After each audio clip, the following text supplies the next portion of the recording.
अब ये क्या है कि हम लोग इंडियन हिस्ट्री में जो विद्रोह रिवॉल्ट वाला पार्ट पढ़ते हैं, चाहे वो किसान विद्रोह हुआ, चाहे वो नागरिक विद्रोह हुआ, तो उसका 2 वीडियो मैंने ऑलरेडी पढ़ा चुका है। ये क्या है?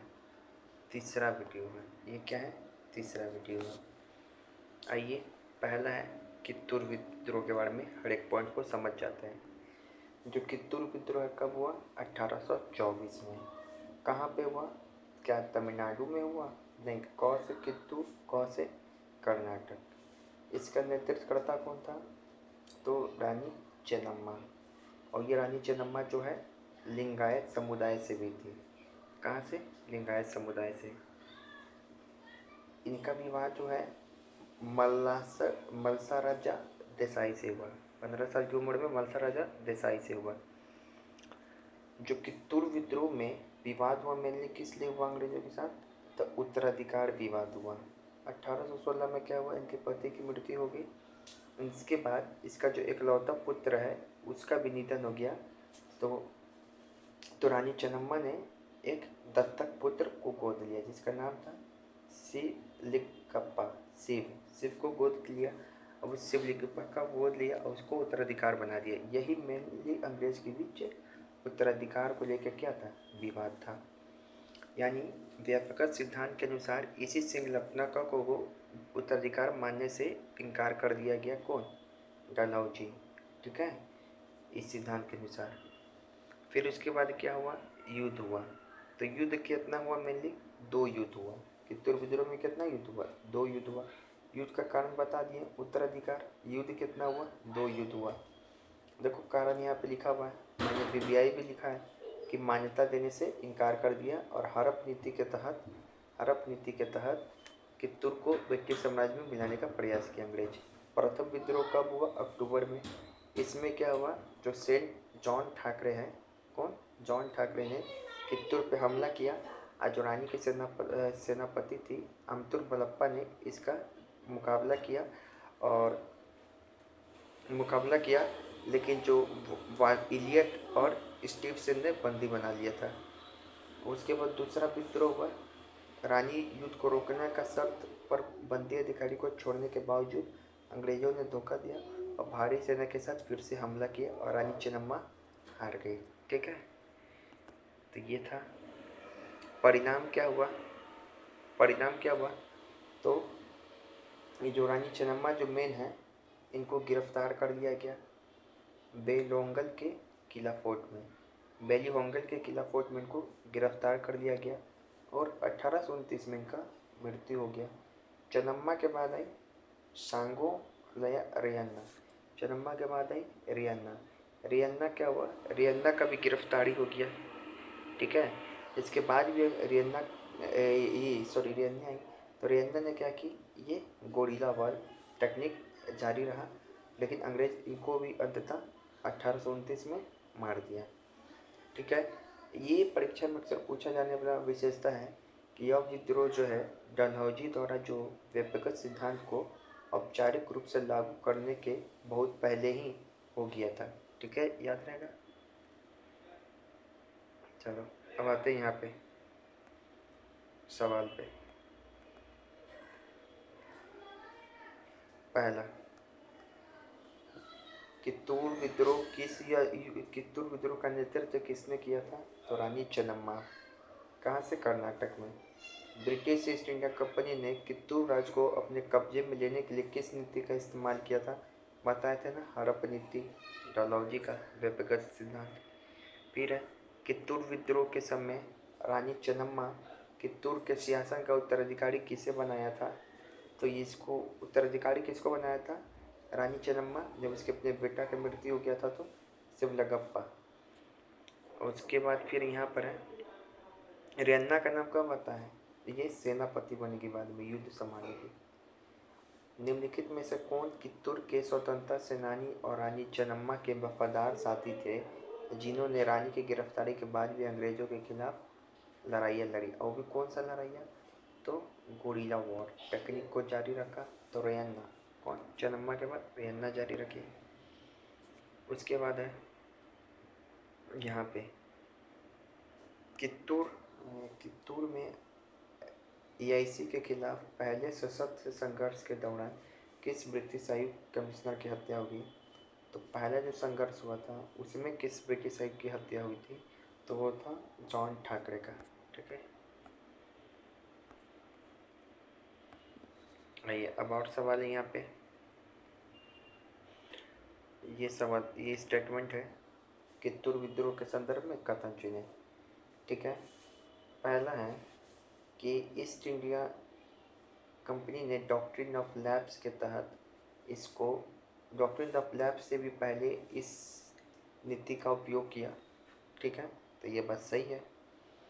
राजा मल्लासाजा की मृत्यु के बाद उसके उत्तराधिकार का विवाद और गोद लेने की परंपरा का ब्रिटिश अधिकारी ने विरोध किया। बिल्कुल, यही तो युद्ध का क्या बना, कारण बना दोनों के बीच में। स्थानीय देशमुख और जमींदारों का ब्रिटिश भू राजस्व नीतियों के कारण असंतोष, ये गलत है। ये युद्ध का कारण नहीं था, युद्ध का कारण ये नहीं था, कोई भू राजस्व वाला कारण नहीं था कित्तूर विद्रोह। ठीक है, तो आंसर क्या होगा? ये होगा 1, 2, 3। इस सवाल से आपको यह सीखने को मिल रहा है कि विद्रोह का कारण भू राजस्व नहीं था, अपितु गोद या उत्तराधिकार था। कित्तूर विद्रोह न केवल एक रानी द्वारा अपने राज्य को बचाने का प्रयास था, बल्कि ब्रिटिश विस्तारवादी नीति, गोद लेने के अधिकार के हनन और स्थानीय भू राजस्व का एक सम्मिलित परिणाम था। लेकिन मेन परिणाम कौन था? 1, 2, 3। ठीक है, मेन परिणाम तो यही था। एक सेकेंड, सॉरी, मेन परिणाम तो यही था, लेकिन ये क्या है? एक सहायक परिणाम है। ये भी था, लेकिन मेन परिणाम ये था। अब आते हैं यहाँ पे, अब मुंडा जनजाति पे लग रहा है क्वेश्चन बनाया हुआ यहाँ पे। मुंडा की जनजाति में आपको पता है खुदकुट्टी व्यवस्था थी, इसके बारे में कथन चुनना है। यह एक प्रकार का व्यक्तिगत भू स्वामित्व प्रणाली थी। यह एक प्रकार का व्यक्तिगत भू स्वामी प्रणाली थी, बिल्कुल सही है, जहाँ एक ही परिवार का मुखिया मालिक होता था। यह एक सामुदायिक भू स्वामित्व व्यवस्था थी जिसमें पूरे कबीले का सामूहिक उत्तराधिकार था। ये भी सही है, व्यक्तिगत भू स्वामित्व प्रणाली भी थी और सामुदायिक भू स्वामित्व व्यवस्था भी थी। इसमें परिवार का मुखिया का मालिक होता था और इसमें पूरे कबीले का सामूहिक अधिकार होता था। ये भी सही है। ब्रिटिश शासन की और बाहरी लोगों, दिक्कुओं के आने से इस व्यवस्था का नाश हुआ। तो यही है 1, 2, 3। फिर यहाँ पे बोल रहा है सवाल कि बिरसा मुंडा के नेतृत्व में जो विद्रोह हुआ, प्रमुख कारणों में निम्नलिखित में से कौन सा कारण शामिल नहीं था? तो मुंडा विद्रोह में कौन सा कारण शामिल नहीं था? बाहरी लोग, डिग्गू का आगमन, यह प्रमुख कारण था। जंगल के उपयोग पर ब्रिटिश वन कानूनों द्वारा प्रतिबंध, बिल्कुल वन कानून ला दिया था, जैसे मुंडा नाराज हो गए, जैसे खुदकुट्टी व्यवस्था नाश हुआ। ईसाई मिशनरियों का आगमन, बिल्कुल उनके जीवन हस्तशैली में हुआ। मुंडाओं को स्वतंत्र रूप से रेलवे लाइन बिछाने की अनुमति देना और उचित मजदूरी भुगतान करना, ये गलत है। रेलवे लाइन जरूर बिछाया जा रहा था, लेकिन मुंडाओं को उचित मजदूरी नहीं मिल रहा था। ठीक है, तो ये गलत है, लेकिन ये कारण हो सकता है। शब्द गलत लिखा है। अब आते हैं यहाँ पे मुंडा विद्रोह के दौरान 9 जनवरी 1900 को डोम्बारी पर्वत हिल पर हुई ऐतिहासिक घटना के संदर्भ में सही गठन चुने। मतलब मुंडा विद्रोह के दौरान 9 जनवरी 1900 को डोम्बारी पर्वत हिल पर क्या हुआ था? तो यहाँ बिरसा मुंडा और ब्रिटिश सेना के बीच भीषण मुठभेड़ हुआ था। इन दोनों के बीच क्या हुआ था? भीषण मुठभेड़ हुआ था। अब ये वाला बताइए, मुंडा विद्रोह के ऐतिहासिक प्रभाव और परिणामों के संदर्भ में कथन चुनिए। जो मुंडा विद्रोह हुआ था तो उसका कुछ प्रभाव था और उसका कुछ परिणाम भी था, इसके बारे में चुनिए। विद्रोह के बाद छोटा नागपुर काश्तकारी अधिनियम पारित हुआ, ये सही है। 1908 में छोटा नागपुर अधिनियम पारित हुआ मुंडा विद्रोह के बाद। ये मुंडा विद्रोह के प्रभाव के ऊपर सवाल है, जिसमें क्या किया गया, आदिवासियों के खुदकुटी अधिकारों को ब्रिटिश सरकार द्वारा मान्यता दिया गया। बिल्कुल उनके खुदकुटी अधिकार को, ठीक है। छोटा नागपुर एक्ट पारित हुआ 1908 में, जिससे क्या हुआ, खुदकुटी अधिकार ब्रिटिश सरकार को मान्यता मिल गई, ठीक है। बंधुआ मजदूरी या बैठ बेगारी की प्रथा को कानूनी रूप से प्रतिबंध किया गया। बिल्कुल, ये जो रेलवे वाला मामला था मुंडा विद्रोह में कि बेगारी कानून करा लिया गया, तो उसको भी प्रतिबंध किया गया। तो ये तीनों परिणाम है मुंडा विद्रोह के, याद रखेंगे। रेलवे बीच रहा था ना, तो मुंडा को बोला कि काम करो, लेकिन उसके बाद में मुंडा को पैसा नहीं मिला। तो ये परिणाम के ऊपर था। अब है मुंडा विद्रोह के संदर्भ में जो अल्गुलान शब्द प्रयोग होता है, इसका अर्थ है, इसका उद्देश्य क्या था। तो अल्गुलान का अर्थ है महान उपद्रव या फिर महान हलचल, जिसका मुख्य लक्ष्य मुंडा राज्य की स्थापना करना और ब्रिटिश सत्ता को उखाड़ फेंकना, ठीक है।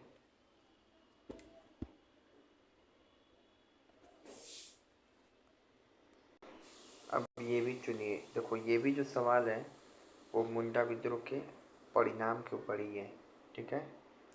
पहला क्या हुआ कि परिणाम क्या निकला कि विद्रोह के बाद जो उनकी खुदकुती व्यवस्था उनको मान्यता दे दी गया, बिल्कुल सही है। दूसरा क्या है, इस आंदोलन के परिणाम स्वरूप बंधुआ मजदूरी पर भी प्रतिबंध लगा, ये भी सही है। फिर विद्रोह को कुचलने के बाद छोटा नागपुर क्षेत्र में गैर आदिवासी को भूमि हस्तांतरण पर रोक, ये भी सही है। 1908 के एक्ट से आया था छोटा नागपुर काश्तकारी अधिनियम। फिर यहाँ बोल रहा, बिरसा मुंडा को गिरफ्तारी के तुरंत बाद ब्रिटिश प्रशासन ने छोटा नागपुर क्षेत्र में अपनी सेना पूरी तरीके से हटा ली, नहीं, स्वतंत्र राज्य मुंडा स्थापित नहीं कर पाए थे, ठीक है। यहाँ पर क्या है, अंग्रेजों ने छोटा नागपुर क्षेत्र पर सैन्य नियंत्रण बनाए रखा, हालांकि आदिवासियों के दबाव में बहुत सारे सुधार किए, ठीक है। फिर ये सवाल, मुंडा विद्रोह की प्रकृति के संबंध में कौन सा कथन सत्य है। अभी तक प्रभावजन्य प्रकृति, यह केवल ब्रिटिश नीतियों के खिलाफ एक आर्थिक विद्रोह नहीं था, यानी ना केवल खुदकुटी व्यवस्था हो या बेगारी वाला मामला हो, ये आदिवासी संस्कृति और धर्म रक्षा के लिए भी एक पुनरुत्थानवादी आंदोलन था। देखो कौन सा शब्द यूज हो रहा है, पुनरुत्थानवादी आंदोलन। याद है ना, बिरसा मुंडा अपने आप को भगवान घोषित करता है, और ये लाइन किसको शो करता है, ये ईसाई आगमन को, उसके खिलाफ भी था। यह विद्रोह पहाड़ी डिकू लोग और जमींदार के साथ साथ ब्रिटिश सत्ता को भी उखाड़ फेंकने का लक्ष्य था। बिल्कुल मेन टारगेट डिकू ही था। यह आंदोलन पूरी तरीके से हिंसक था और इसमें शांतिपूर्ण उपायों की कोई जगह नहीं थी, गलत, पूरी तरीके से हिंसक नहीं था। कई बार शांतिपूर्ण उपाय हो रही थी, अपने आप में लोग सुधार भी कर रहा था, धर्म आंदोलन कर रहा था, सुधार आंदोलन चला रहा था, है कि नहीं। तो शांतिपूर्ण उपाय भी तो कर रहा है, साथ में लड़ाई भी लड़ रहा है। अब हम लोग को क्या है, तो ये बहुत ही तगड़ा स्टेटमेंट था मुंडा विद्रोह के बारे में कि ये पूरी तरीके से हिंसक था। अब है संथाल विद्रोह के सवाल। 1793 में ब्रिटिश सरकार द्वारा लागू किए गए किस कानून ने संथाल के जो पारंपरिक भूमि व्यवस्था है उसको नष्ट कर दिया गया और उन्होंने अपनी जमीन पर बेगानी बना दिया गया। तो देखो याद रखो, 100 से होता है संथाल और 100 से होता है स्थायी बंदोबस्त।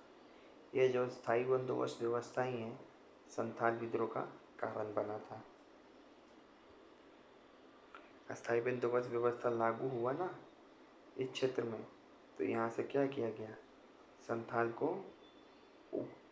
भी भगा दिया गया, यहाँ से संथाल को भी भगा दिया गया।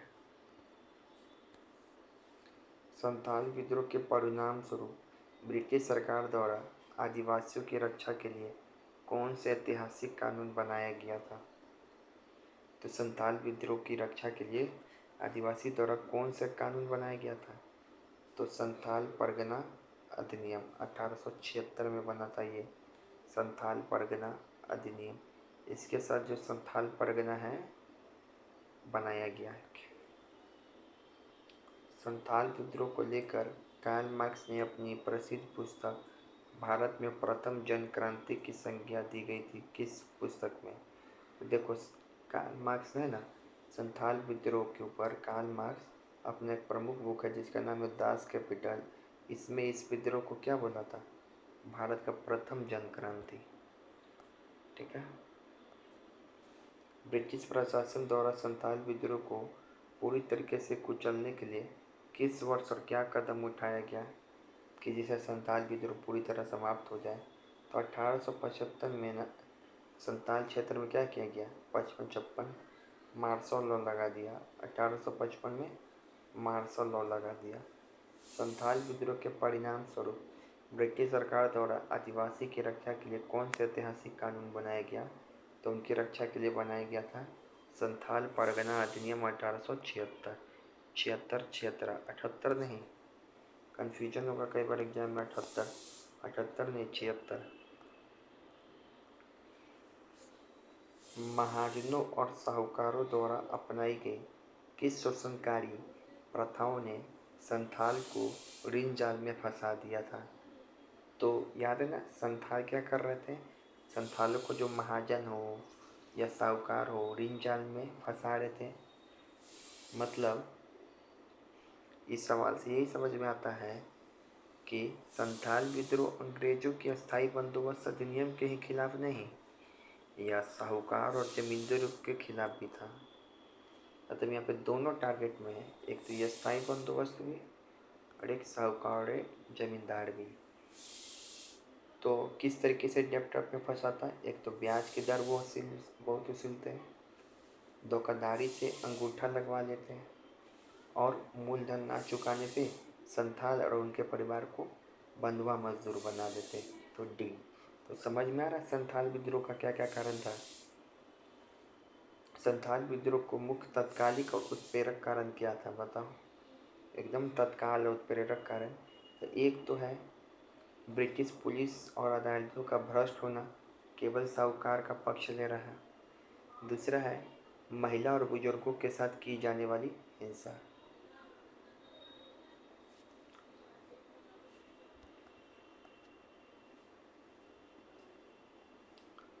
सत्रह सौ तिरानवे में लागू किए गए किस कानून ने संथाल की पारंपरिक भूमि व्यवस्था को नष्ट किया, जिससे संथाल अपनी ही जमीन पर बेगाना बन गए?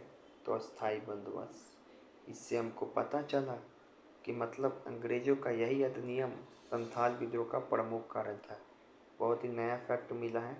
100 से संथाल और 100 से अस्थायी बंदोबस्त। जब इस क्षेत्र में अस्थायी बंदोबस्त आया, जब इस क्षेत्र में यहाँ पे पहले क्या थे, जंगल साफ करके संथाल बसे हुए थे।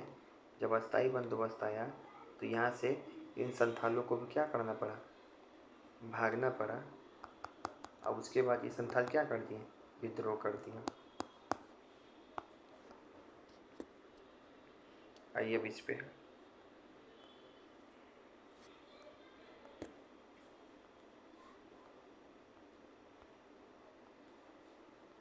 देख सकें।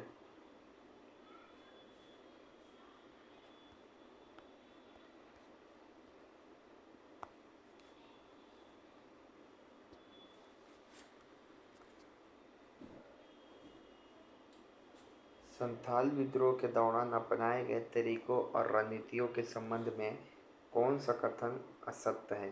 जब विद्रोह हुआ तो कौन सा तरीका और रणनीति अपनाया गया? तो इस दौरान गोरिल्ला वॉर का प्रयोग हुआ था। बिल्कुल। संथालों ने पारंपरिक हथियार जैसे तीर कमान और भालों का इस्तेमाल किया। बिल्कुल, यानी कि संथाल हथियार का इस्तेमाल किया था। आदिवासियों ने रेलवे और डाक संचार को नष्ट करने का प्रयास किया। बिल्कुल, ये जो डाक संचार, रेलवे, ये सब भी चल रहा था उस समय। संथाल ने ब्रिटिश अधिकारियों के साथ शांतिपूर्ण समझौता के लिए बातचीत का मार्ग अपनाया था। नहीं भाई, यानी कि ये हिंसक विद्रोह था। याद है ना, ये जस्ट 1857 से पहले हुआ था। संथाल विद्रोह की प्रकृति क्या थी?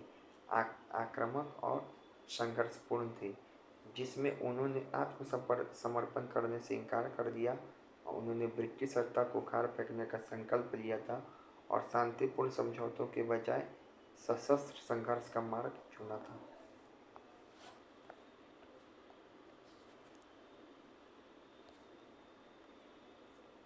फिर यहाँ पे संथाल विद्रोह की प्रकृति के संबंध में मेजर जर्विस, जो कि एक ब्रिटिश सैन्य अधिकारी थे, उसका कथन था कि यह युद्ध नहीं था, उन्होंने समर्पण करना नहीं सीखा। यह किस तथ्य की ओर संकेत करता है? तो इस विद्रोह की प्रकृति के बारे में एक आदमी बोला जिसका नाम था मेजर जर्विस, और यह बोले कि यह युद्ध नहीं था, उन्होंने समर्पण करना नहीं सीखा। यह किस तथ्य की ओर संकेत करता है? तो बी, संथाल के अंदर अपनी स्वतंत्रता और राष्ट्रीय सम्मान के लिए मर मिटने का आत्म साहस और दृढ़ता।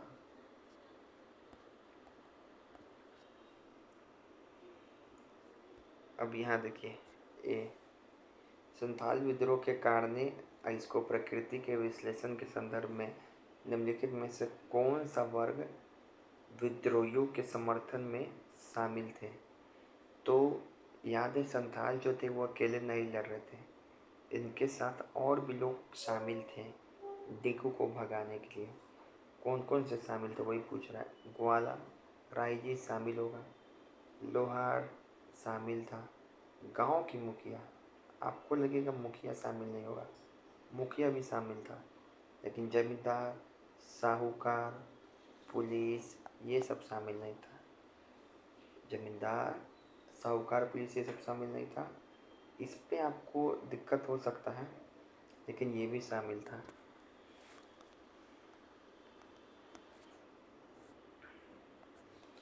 फिर संथाल हुल विद्रोह के संदर्भ में निम्नलिखित कथनों में से कौन सा कथन इसकी मूल प्रकृति का सबसे सटीक रूप से परिभाषित करता है?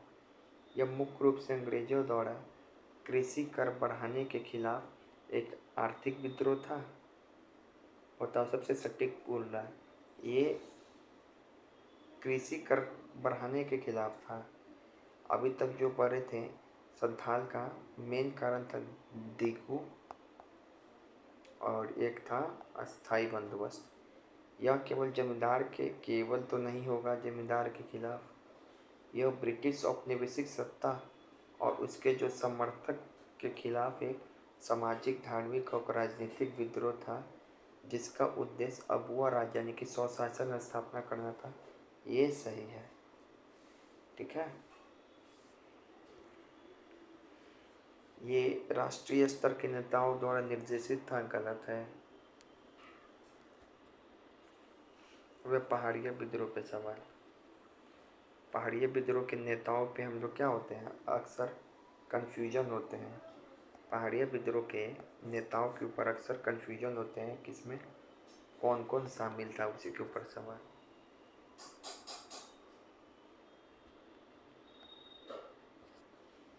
पहला बोल रहा है 1772 में जो हुआ था पहाड़िया विद्रोह का प्रथम चरण, तो इसका नेतृत्व कौन किया था? फिर दूसरा बोल रहा है 1778 में जो पहाड़िया विद्रोह हुआ था, उसका जो द्वितीय चरण था, उसका नेतृत्व कौन किया था? फिर तीसरा बोल रहा है पहाड़िया विद्रोह के दौरान किस महिला ने महेशपुर की रानी के रूप में अंग्रेजों के खिलाफ प्रमुख भूमिका निभाई? ठीक है, चलिए तो इसका आंसर सुनते हैं। जब पहली बार विद्रोह हुआ ना 1772 में, तो उस समय आया था रमना अहरी, पहले अहीर आता है। पहाड़िया विद्रोह में पहले कौन आता है? अहीर, मेरा दोस्त। फिर उसके बाद 1778 में कौन आता है? जगन्नाथ देव। कौन आता है? जगन्नाथ देव। फिर उसके बाद तीसरा में कौन आता है?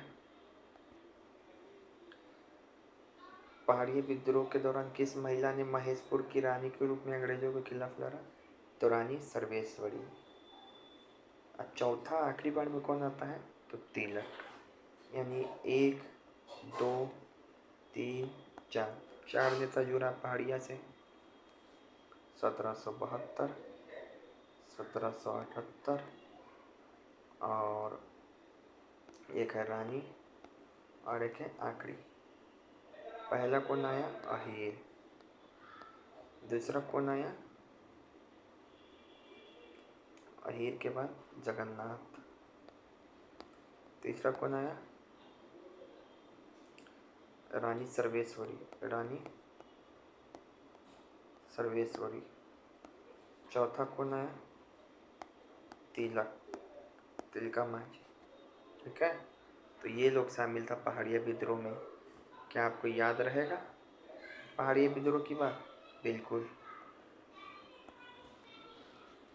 अब यहाँ पे हम लोग कन्फ्यूजन होते रहते हैं।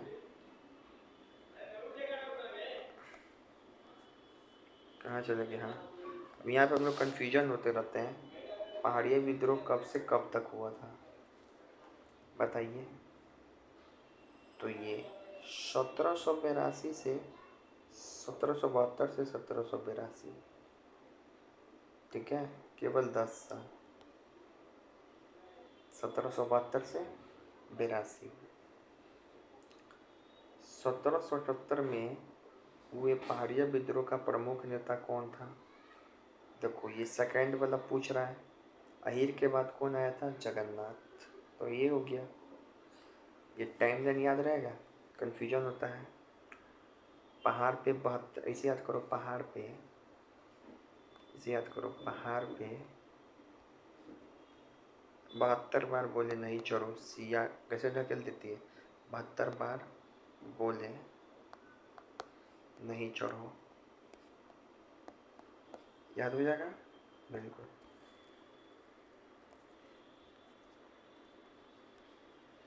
याद हो जाएगा, बिल्कुल।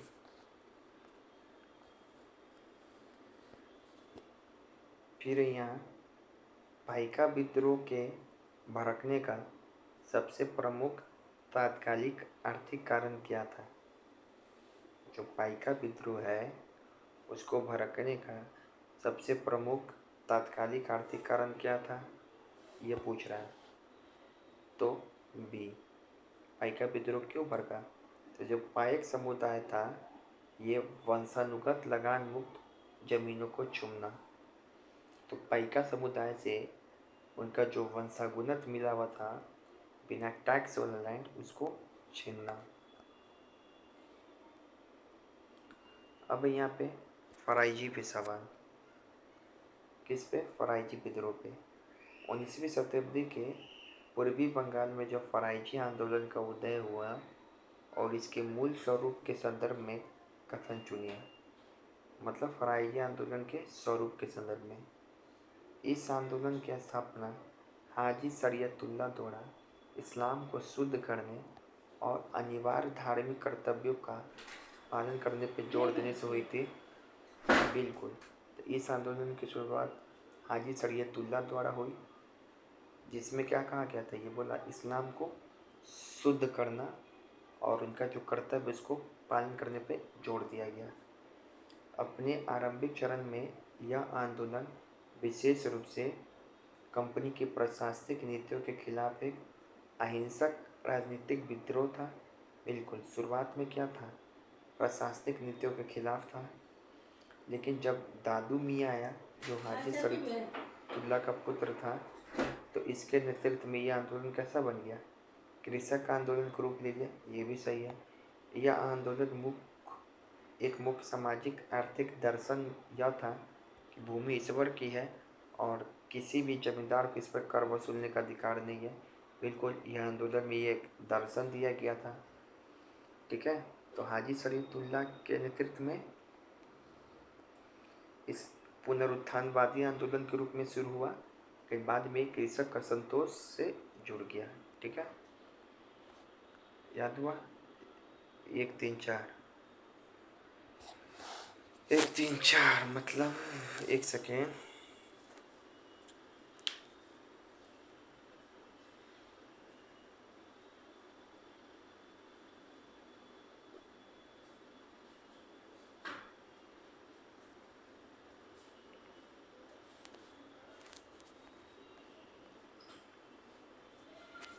देखिए, दूसरा स्टेटमेंट क्यों गलत है। यह शुरुआत में हिंसक राजनीतिक विद्रोह नहीं था, केवल क्या था, सुधार आंदोलन था और ब्रिटिश प्रशासनिक नीति के खिलाफ सुधार आंदोलन था, हिंसक नहीं था। हिंसक बाद में हुआ। यहाँ पे यही लिखा है, देखो, यह धार्मिक सुधार आंदोलन के रूप में शुरू हुई थी, ना कि पहले दिन से हिंसक राजनीतिक विद्रोह के रूप में। ठीक है, अब आते हैं और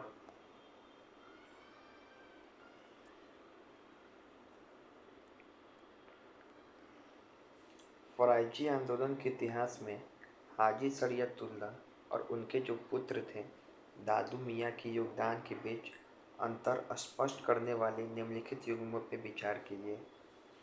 जो हाजी शरीयतुल्लाह है वो मक्का से लौटने के बाद 1818 में आंदोलन की शुरुआत करते हैं। इस्लाम को गैर इस्लामी कुरीतियों से मुक्त करने पर बल दिए। बिल्कुल, दादू मियाँ आंदोलन को एक क्रांतिकारी चरित्र बना देते हैं और नील बागान के खिलाफ एक नील बागान मालिकों के खिलाफ आंदोलन शुरू करते हैं और बहादुरपुर को अपना मुख्यालय बना देते हैं। ये भी सही है। फिर इस दौरान जो है समानांतर सरकार का भी स्थापना हुआ था। अब वो कौन क्या था, समानांतर सरकार। अब यहाँ पे तो यहाँ पे कंफ्यूजन होता है। जो पैरेलल सरकार है वो हाजी शरीयतुल्लाह ने स्थापना किया कि किसने, रुकना। तो यहाँ पे सबसे पहली बात, यानी आपको याद रखना है इस स्टेटमेंट से कि फराइजी आंदोलन के समय भी समानांतर सरकार का स्थापना हुआ था। तो ये बात सही है, ठीक है ना। लेकिन ये दादू मियाँ द्वारा की गई थी, हाजी शरीयतुल्लाह के द्वारा नहीं। तो ये कथन याद रखेंगे, ठीक है। याद रखें, फराइजी का जो विलय है बाद में वहाबी आंदोलन में हो गया था, ठीक है। और एक मुस्लिम पुनरुत्थानवादी आंदोलन के रूप में शुरू हुआ, लेकिन बाद में कृषक असंतोष में बदल गया। अब ये देखो, ये क्वेश्चन इतना इम्पोर्टेंट है, इस बार के ये AEDU में पूछा था। तो पागलपंथी विद्रोह के समय AEDU में पूछा। लेकिन तुम ध्यान से देखोगे ना तो ये दोनों स्टेटमेंट क्या गलत है। पागलपंथ एक अर्ध धार्मिक संप्रदाय था, यहाँ तक सही है। और ये बोल रहा है कि जिसे उत्तरी बंगाल में टीपू मीर ने चलाया, गलत है भाई। केवल टीपू मियाँ ने ही नहीं चलाया, करम शाह ने भी चलाया था। किसने? करम शाह उसका बाप है, तो वो उसने भी चलाया था। यह विद्रोह का कारण तीर्थ यात्रा पे कर लगाना असंतोष था। भयंकर लाइन बोल रहा है, आपको लगेगा कई बारों में कि सही हो सकता, नहीं। तीर्थ यात्रा में जो मामला था वो सन्यासी या फिर फकीर विद्रोह से संबंधित था, ठीक है। दोनों गलत है।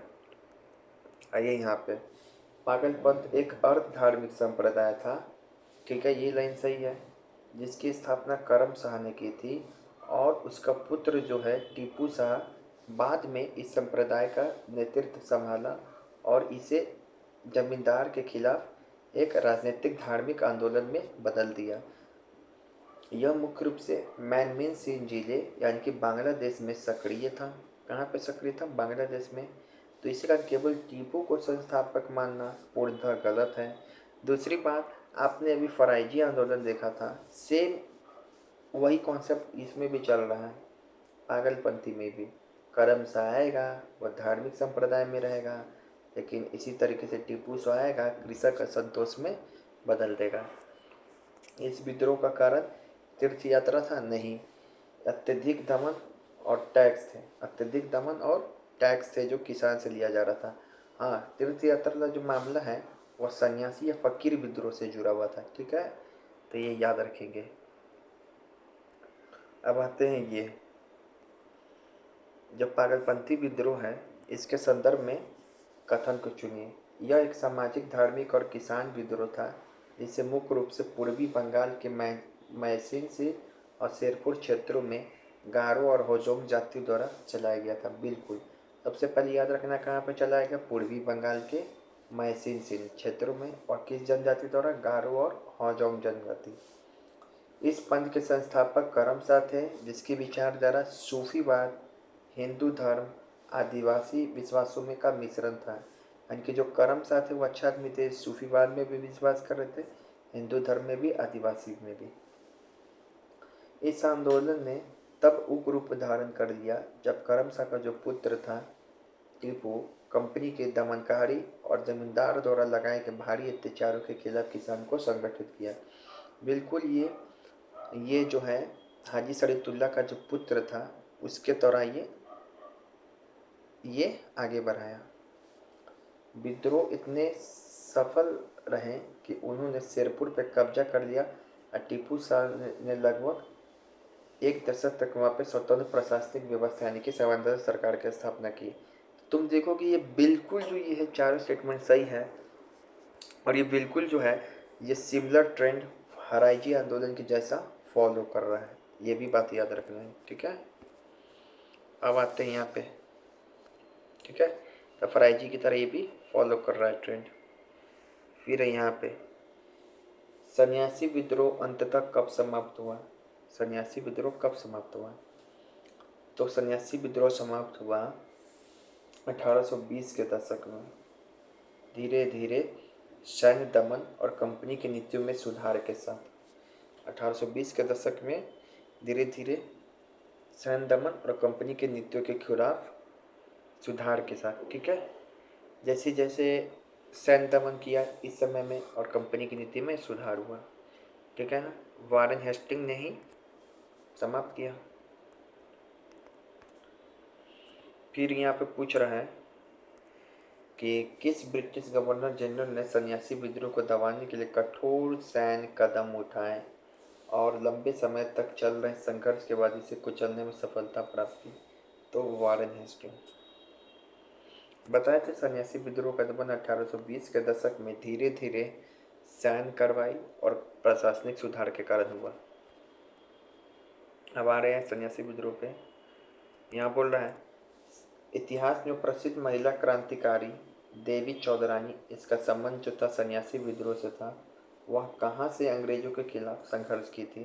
तो देवी चौधरानी का संघर्ष हुआ था अपना रंग दिखाई रंगपुर में, जहाँ पे रंगपुर और बोडा के क्षेत्र में अंग्रेजों ये भवानी पाठक के साथ मिलके लड़ाई की।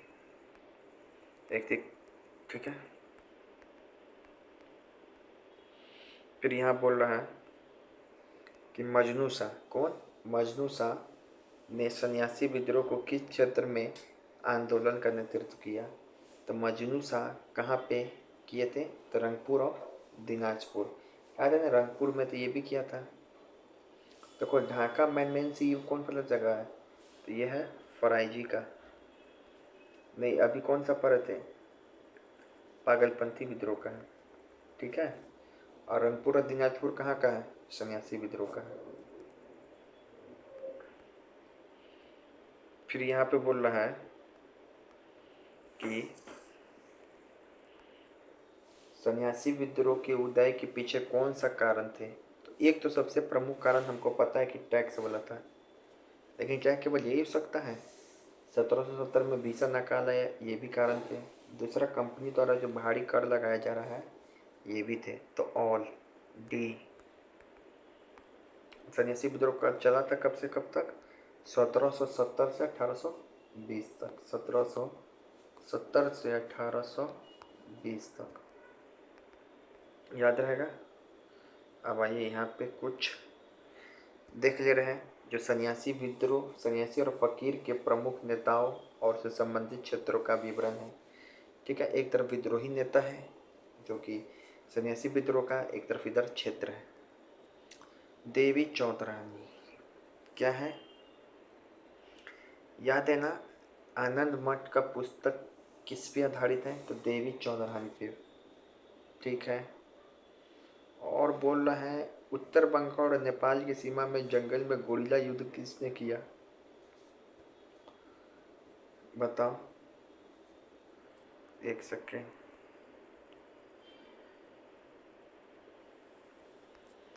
चलिए, यहाँ हम देख लिए आंसर, अब बताते हैं।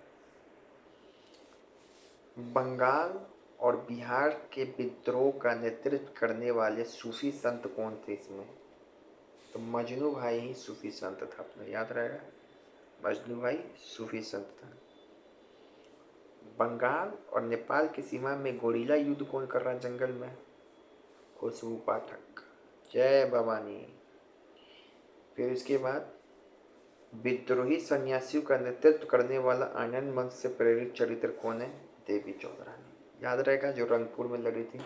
तो ये सन्यासी विद्रोह का जो नेता का विवरण है वो मिल गया आपको, ठीक है।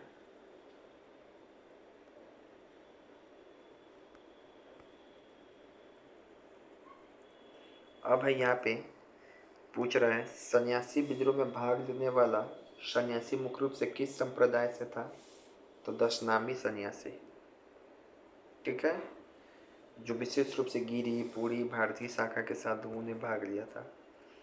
फिर से यहाँ बोल रहा है एक सवाल कि सन्यासी विद्रोह में केवल हिंदू सन्यासी ही नहीं बल्कि मुस्लिम फकीरों ने भी बढ़ चढ़ के हिस्सा लिया था।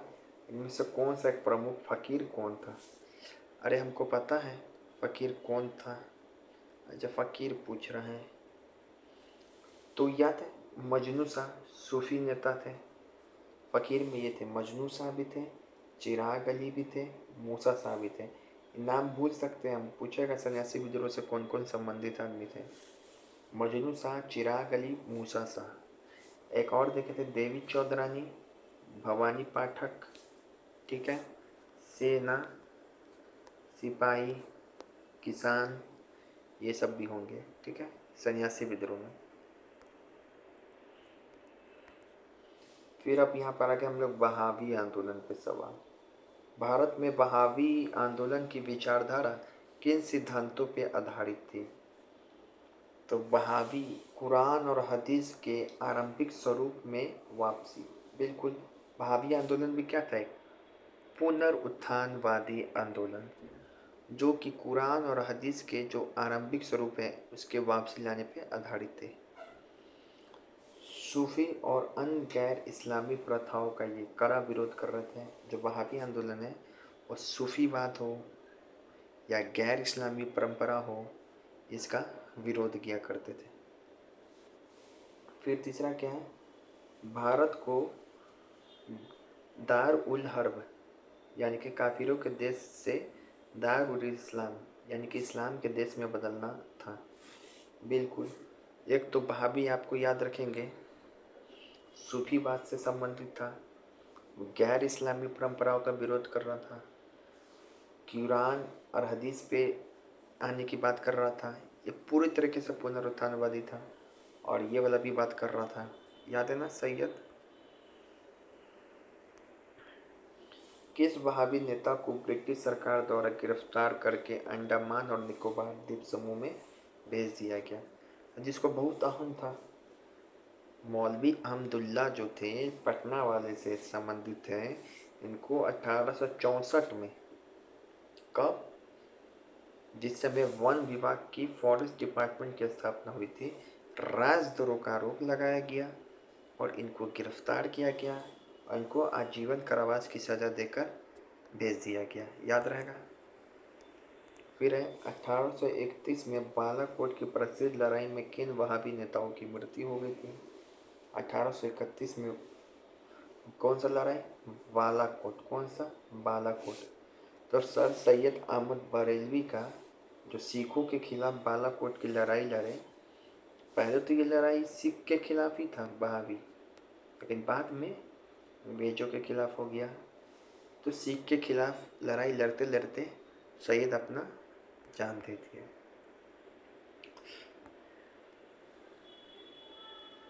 अब यहाँ पे पटना में बहावी आंदोलन की गति देने वाले प्रमुख नेता कौन थे? तो विलायत अली और इनायत अली। आपको नाम में कन्फ्यूजन हो सकता है, पीर अली, मोहम्मद, मौलवी अहमदुल्ला। एक सेकंड इसमें देखते हैं। दूसरा, वहाबी आंदोलन से जुड़े नेताओं ने मुख्य रूप से किसके खिलाफ जिहाद का नारा दिया था? तो एक तो सिख के खिलाफ और दूसरा औपनिवेशिक के खिलाफ, दोनों के खिलाफ। झारखंड क्षेत्र में वहाबी आंदोलन का प्रसार करने वाले प्रमुख नेता कौन थे? इब्राहिम मंडल, ठीक है।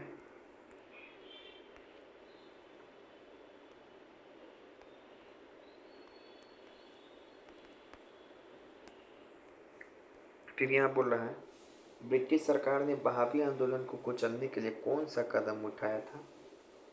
अभी हम लोग सन्यासी के बारे में देखे थे, नहीं, सन्यासी के बारे में देखे थे ना। 1820 के दशक में सैन्य कार्रवाई और प्रशासनिक नीति के कारण दमन हो गया। ये बहुत इम्पोर्टेंट सवाल है। आपको बताए थे मौलवी अहमदुल्ला को कुचलने के लिए 1864 में, जिस समय फॉरेस्ट डिपार्टमेंट आया था भारत में, राजद्रोह एक्ट लाया था, देशद्रोही कानून, सेडिशन एक्ट जिसको बोलते हैं। तो बहावी आंदोलन से ही जुड़ा हुआ है। तो आपको याद रखेंगे भारत में बहावी के समय ही देशद्रोह वाला कानून आया था, तो सेडिशन एक्ट से।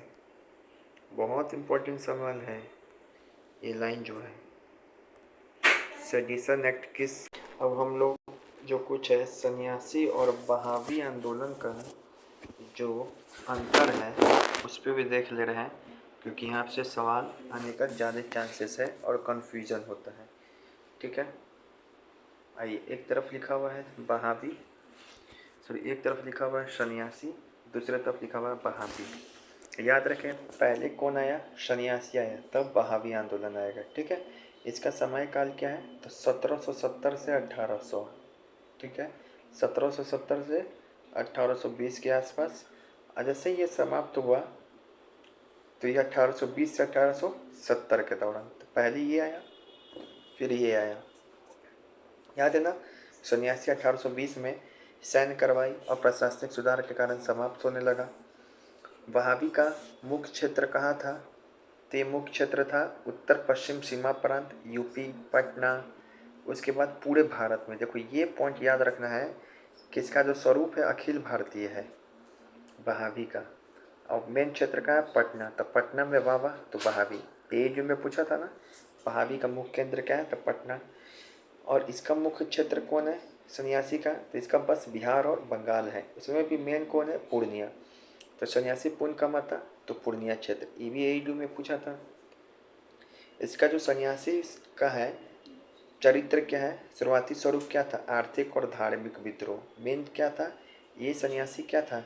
आर्थिक और धार्मिक विद्रोह मेन था। इसमें तीर्थ यात्रा कर, याद आ रहा है, टैक्स इसको लगाने के लिए मना कर दिया गया था। लेकिन जो ये है इसका स्वरूप बहुत अल्टर है।